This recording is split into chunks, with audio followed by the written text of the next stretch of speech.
2050, 1 de cada 4 personas en Europa tendrá más de 65 años. La población mayor aumenta, porque la esperanza de vida crece. Pero otras cosas también aumentan. Aumentan las creencias erróneas que provocan discriminación a las personas mayores.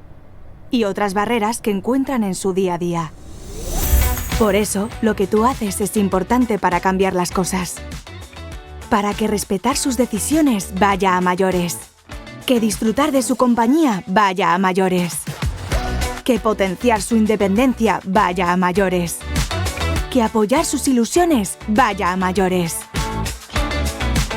Haz que sientan la importancia que tienen para la sociedad, transformando su experiencia en un verdadero valor para ti y para quienes les rodean.